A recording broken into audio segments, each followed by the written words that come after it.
سلامتنا تقبلوا فنوى إيري تي في أمكتتا لتركبوا زو خبركم تعذبتنا كمية وعلو نلوم سوني شمون تحمله نفرق معتن فرعان استدالوه هاقراون زيناتات حيزنا لكم قريبنا لنا زينا زغر لكم خالد محمد برهان مكتتا لكم بخبرنا عدمكم بقند أرسات زينا خفلم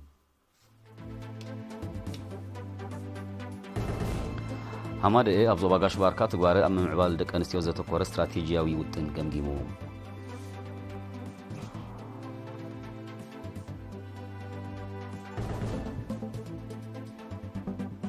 أبنو زوبا أمن حيلي بقعد تمرتين من محياج استسلاسل عمامات وتسيتها من بارو تقاليتهم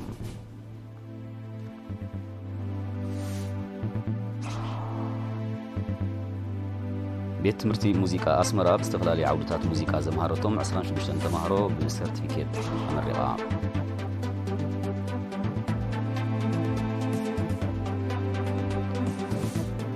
أمريكان أوروبا وحبتن أهجراوي نقدي أو حدا غازوتو بوليسي خطلو خمدلو تقريزهم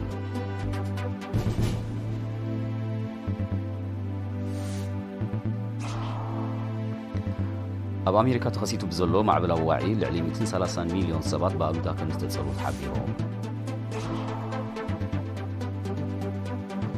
سراويت هندي أبزوبا كاشمير أب لعلي زنقصاص وعدبات تسبيح سري أكايلو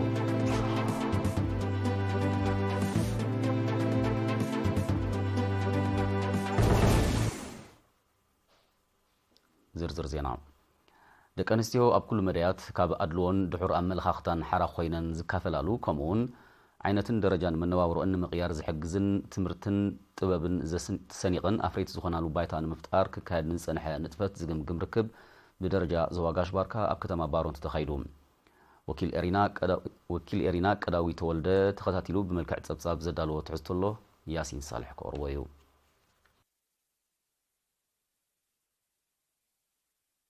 حمادي بمنجدي بدرجة زوبا قاشباركا زقومت زوباويت كوميته محاورات من محضر زوبان كالوت مشارختنا أم معبال دك آنسيا زتكورة استراتيجيكا ووت ان بموطع ككاد نتسنحان تفزقم ركب بحموشتا حملة أبارنتو أكايدوم بريزيدنت حمادي ويزرو تخا تسفا ميكائيل حتى دك آنستيو عبي محبراو حتى مخانو مسلن معرنتن دك آنستيو مخبار دما قدنتاون كيتباتا تخا كقلت الزقبوان كم زخونة بمتكاس حمادي مس مشارختي أكلات بحافشة مس زباوي من محدارات دما بفلاي تواهيدو دك آنستيو أب كل مدايات كاب أدلون دحر أمالختان حراكوينن زكافافلالو كمون عينتن درجان من نابروئن نمقيار زحقزن تمهرتن طبابن سنيقن أفريتي زخونال بايتان مفتار بعتو بيسرح كمزلو أرديام ويزرو تخا أسعيبا كلهم زتلهم مدبات ندك آنستيو مأكل زغبرون أمتكالات هاقراو چارترن مرقات مسلات دك آنستيان ستمركوسن كخونو كمزغبا بمحبار قطباوي عبيتن لمعاتن مدرخوي قدامنت كوينلو أبزلو وان حمادي نتي بقبر استمسكره أدمع السطافي دك آنستيون أبزبرخ أفراينتن مهرتن معباين تجباتين مقبارون استراتيجي حانتيتو بزل على ساعاتي نتفكم زلو قليتام أبو منبر كوميتن معال دك آنستيو زوبا قاشباركا آتو قبر سلاسي نقاش بوغنو دحرتي أب كلتشحن عسرت شوعاتن استخايدة أمام عبال دك آنستيو زتكوره هاقرا وعلا بدرجة زوبا متكالات نايتي وعلان شوتتات حمادي ان موقع زحجز ناي حموشت عمتات استراتيجيكاو وط انتداليو وعلا بمكياد بعتب كسرحالو 5 سنة بمتكاس كموتسيت نايتي مس مشارخت أكلات منغستن محبراتن بموها استخايدة تعري تساتفنتن تربحنتن دك آنستيو 5 عبي بأهازات زتسنيت أبصاب آريبوم أما حداري زوبا قاشباركا أمباسادر محمود الحوري أبزم محلالو فمالأختي مرقات مسلاتن معرنتن دك آنستيو ببوليسي درجة استتحزة أواقع عداقا زي أتو قدنتاو زعبا بمخانو من محدار زوبا نزي أبقن مزأتو مدبات بموتا يسرح كمزلو أبزحلف سومن أب كتما بارونتو استتقبر عدلات إسا مرأة خمزخونة آنتيروم أبتقات أمي أبزحلفة حموشت عمتات بهاقراو كوميتة من معبال دك آنستيو استعام مسرح ببتسلاتو زملكت سبساب كقرب كله نتصاتفو دك آنستيو زعنقفو زي توقدو قداء تلمزيتات قولحتا كقبرلهم دك آنستيو أمرحنت ممتا كتابعا بايتا كفترلنن قداي موعال هتسانات أبتكالات منغستي دما دفيت كقبرلو زبل رؤيتات آريبهم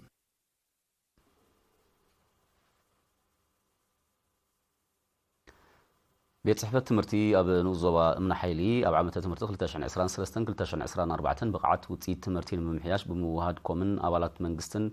ኣካላት መንግስትን ዝተሰላሰለ ዕማማት ውፅኢታዊ ምንባሩ ገምጊሞም ሓላፊ ቤት ጽሕፈት መምህር መሪሕ ኪሮስ ኣብ ዘቕረቦ ጸብጻብ ኣብ ዝተዛዘመ ዓመተ ትምህርቲ ብሓፈሻ ኣብ ኩሉ ደረጃታት ትምህርቲ መጠን ምሕላፍ 86 ሚእታዊት ከም ዝነበረ ብምጥቃስ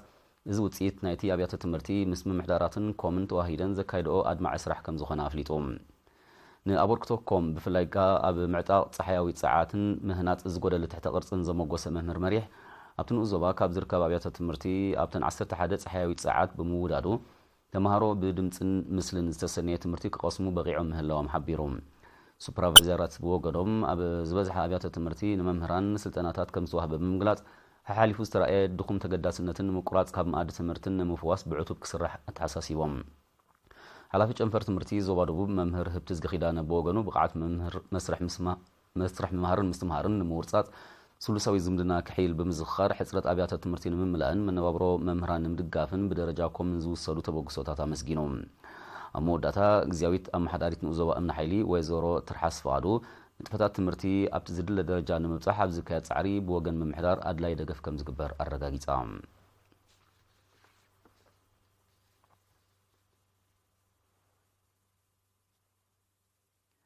ቤት ትምህርቲ ሙዚቃ ኣስመራ ብዝተፈላለየ ዓውድታት ሙዚቃ ዘምሃረቶም 26 ተማሃሮ ትማሊ 7 ሓምለ ብሰርቲፊኬት ኣመሪቓ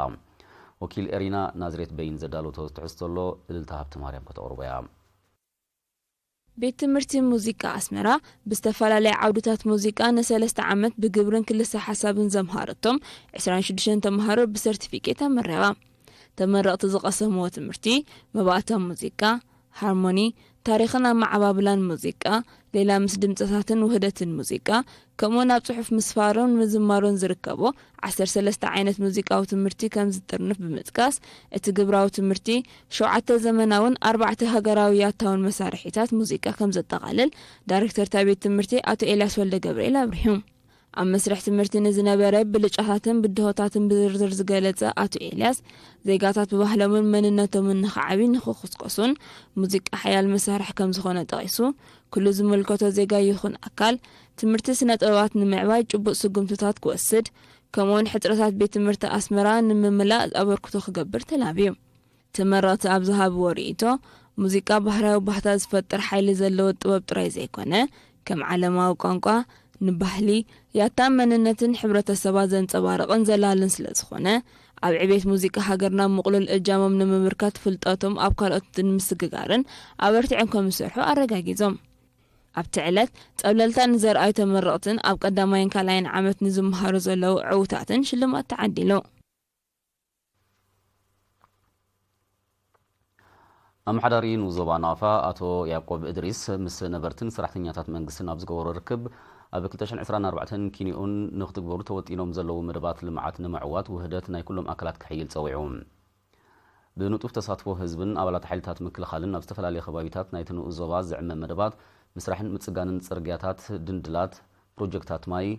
ዲጋታትን ራህያታትን ከም ዘጠቓልል ኣቶ ያዕቆብ ብዝርዝር ኣብሪሆም ኣብቲ ዝድለ ሸቶ ንምብፃሕ ሓበራዊ ስራሕ መሰረታዊ ከም ዝኾነ ኣብ ዝሓለፈ ናይ ናፅነት ዓመታት በብፅላቱን ዝተሳለጠ መደባት ብምጥቃስ ድማ ኣረዲዮም ኣቶ ያዕቆብ ኣብ መወዳእታ ህዝቢ ውዳቤታቱ ኣሓይሉ ኣበርቲዑ ክሰርሕ ዘኻኺሩ ተሳተፍቲ ብወገኖም ከምኡ ውዳቤታት ብምሕያል ንትግባረት ሓንፂፅ ዘሎ መደባት ቁርብነቶም ድሕር ምርግጋፅ ኣብ ገለ ከባቢታት ዘሎ ልዕሊ ዓቕሚ ጉልበት ሰብ ዝኾነ ስራሕ ንምቅልጣፍ እኹል ናውቲ ማእቶትን ማሽነሪን ክዳሎ ተላብዮም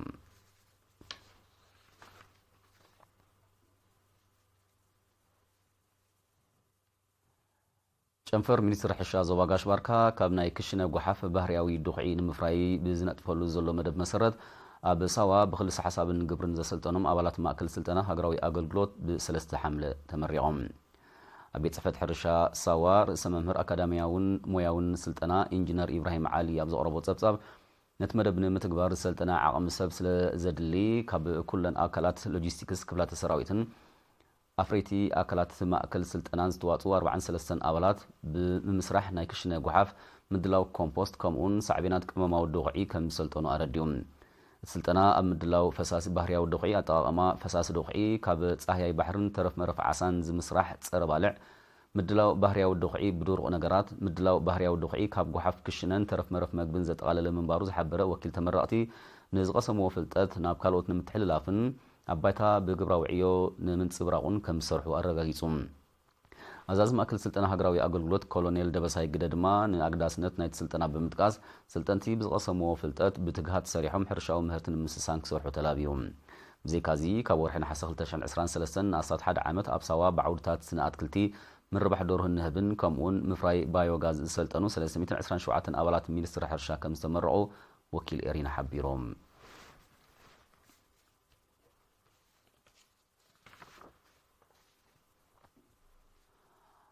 ኣብ ኑዞባ ጎኘ መንእስያትን ተማሃሮን ጎንጎን ኣካዳሚያዊ ትምህርቶምን ዕለታዊ ንጥፈታቶምን ብቑዕ ሙያ ንኽቐስሙ ብዝካየድ ዘሎ ጻዕሪ 273 መንእስያት ሰልጢኖም ስልጠና ቴክኖሎጂ ኮምፒውተር ቀዳማይ ረድኤት ድራውሊኮን ማሕበራዊ ስነ ፍልጠትን ከም ዘጠቓልል ሓላፊ ሃማመተ ኣብቲ ኑዞባ መንእሰይ እድሪስ ዳውድ ሓቢሮም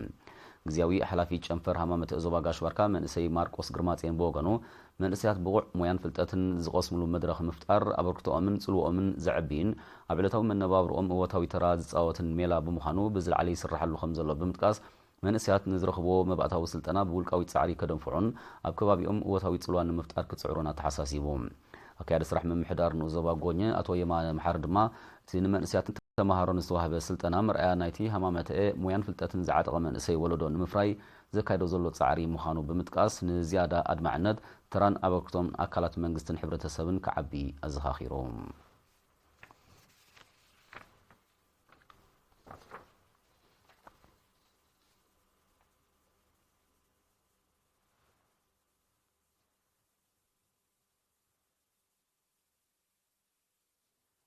ኤርትራዊ ኣባል ቤልጂማዊት ክለብ ኢንተርማርሼ ዋንቲ ቢንያም ግርማይ ኣብ መበል 111 ቱር ዲ ፍራንስ ዘመዝግቦ ዘሎ ናይ መድረኽን ነጥብን ዓወትን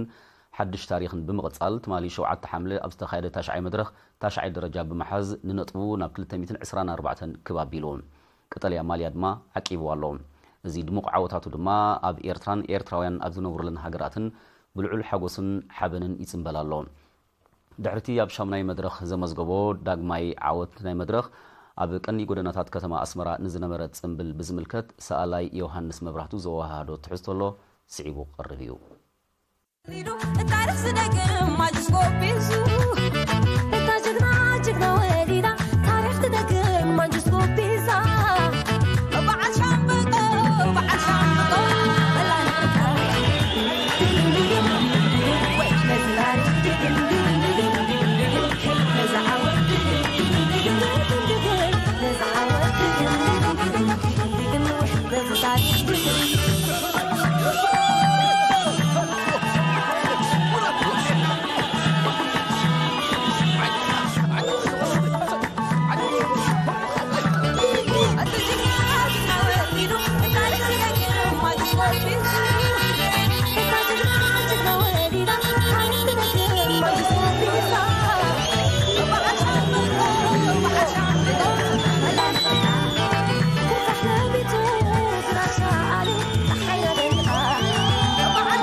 ዜናታት ውሽጢ ሃገር ኣብ ዝተፈጺሙ ንዜናታት ወጻኢ ክንምለስ ኢና ምሳና ጽንሑ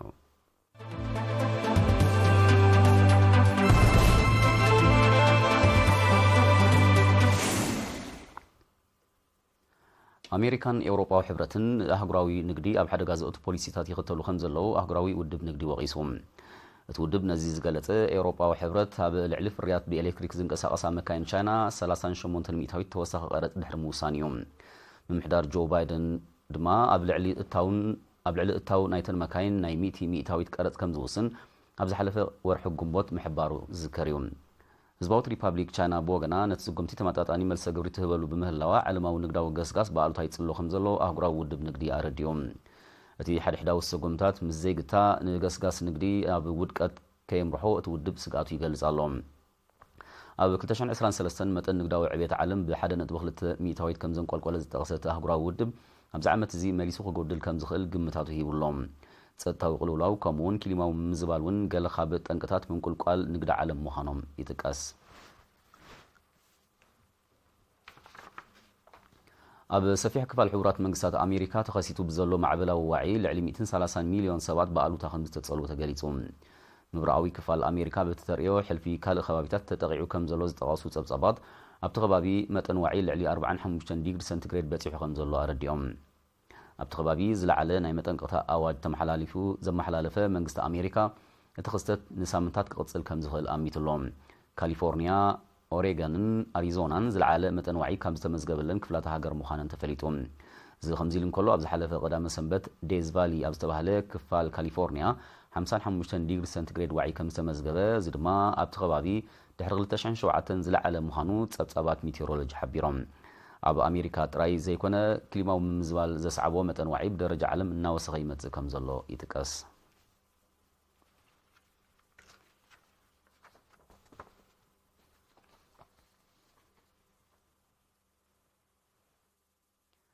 ሰራዊት ህንዲ ትማሊ 7 ሓምለ ኣብ ዞባ ካሽሚር ኣብ ልዕሊ ዝንቀሳቐሱ ዕጡቓት ሰፊሕ ስርሒት ኣካይዱ በቲ ስርሒት 6 ካብቶም ዕጡቓትን 2 ካብ ኣባላቱን ከም ዝተቐትሉን ሓያሎ ከም ዝቆሰሉን ሰራዊት ኣፍሊጡ እቲ ስርሒት ኣብዚ ዓመት እዚ ኣብ ልዕሊ እቶም ዕጡቓት ካብ ዝተኻየደ ተመሳሳሊ ስጉምታት ዝሓየለ ምንባሩ ኣዘዝቲ ሰራዊት ህንዲ ሓቢሮም እቲ ስርሒት ክቕጽል ምዃኑ ዝገለጹ እቶም ኣዘዝቲ ናብቲ ከባቢ ተወሰኽቲ ኣባላት ሰራዊት ከም ዘዋፈሩ ኣረዲዮም ካብ 1980ታት ኣብ መንጎ ሰራዊት ህንድን ዕጡቓት ወገናትን ኣብ ዞባ ካሽሚር ክካየድ ብዝጸንሐ ግጭታት ዓሰርተታት ኣሽሓት ሰባት ከም ዝተቐትሉ ጸብጻባት ይሕብሩ ቀዳማይ ሚኒስትር ሃንጋሪ ቪክቶር ኦርባን በኣሜሪካ ዝምራሕ ኪዳን ሰሜን ኣትላንቲክ ኔቶ ኣንጻርቲ ዝቖመሉ ዕላማን ኣጀንዳን ክነጥፍ ምጽንሑ ወቂሶም እቲ ኺዳን ኣብ መንጎ ኣባል ሃገራት ወተሃደራዊ ጥምረት ብምሕያል ግዳማዊ ተጸብኦታት ንምምካት ከም ዝቖመ ዝሓበረ ቀዳማይ ሚኒስትር ኦርባን ኣብዚ እዋን እዚ ግና ንኻልኦት ናይ ምክዓ ኣጀንዳ ሒዙ ይንቀሳቐስ ከም ዘሎ ኣረዲዮም እቲ ኺዳን ኣብ ኩናት ዩክሬን ዝገብሮ ዘሎ ቁልዕ ምትእትታው ንጉጉይ ወተሃደራዊ ኣጀንዳታቱ ዘነጽር ምዃኑ ቀዳማይ ሚኒስትር ኦርባን ብተወሳኺ ኣነጺሩ ነቲ ወተሃደራዊ ምንቅስቓስ ነፍሲ ቅትለታዊ ክብል ብምጥቃስ ድማ እቲ ኺዳን ንዝቖመሉ ዕላማ ከተግብር ጸዊዑ ኣብ 1999 ኣባል ናይቲ ወተሃደራዊ ኺዳን ዝኾነት ሃንጋሪ ንምንቅስቓሳቱ ክትቃወም ምጽናሓ ዝፍለጥ እዩ በዚ ድማ እቲ ሃገር ካብ ኣባላት ናይቲ ኺዳን ሓያል ነቐፌታን ጸቕጥን ይመጽእ ከም ዘሎ ጸብጻባት ይረድኡ ቀዳማይ ሚኒስትር ሃንጋሪ ቪክቶር ኦርባን ኩናት ዩክሬን ብዘተ ከም ዝዓርፍ ብምጥቃስ ምስ ፕሬዚደንታት ቭላድሚር ፑቲንን ቮሎዲሚር ዜሌንስኪን ከም ዝተዘራረበ ይፍለጥ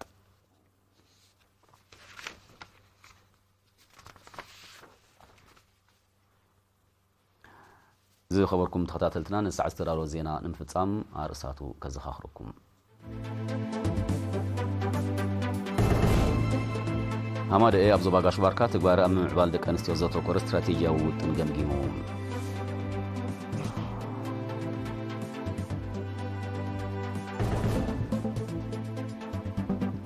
أبنو زوبا أمن حيلي بقعد تمرتن من محياز استسلاسل عمامات وتسيتها من بارو تقايزون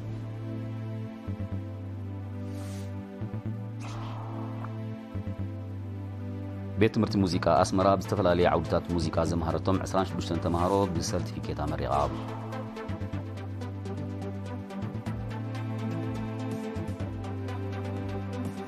ኣሜሪካን ኤውሮጳዊ ሕብረትን ኣህጉራዊ ንግዲ ኣብ ሓደጋ ዘእቱ ፖሊሲ ይኽተሉ ከም ዘለዎ ተገሊጾም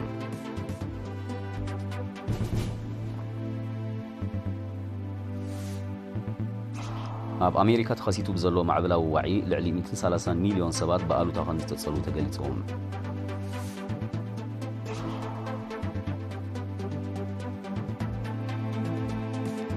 ሰራዊት ህንዲ ኣብ ዞባ ካሽሚር ኣብ ልዕሊ ዝንቀሳቐሱ ዕጡቓት ሰፊሕ ስርሒት ኣካይዶም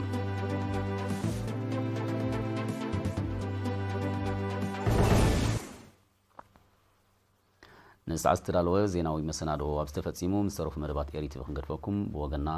ብሩኽ መዓልቲ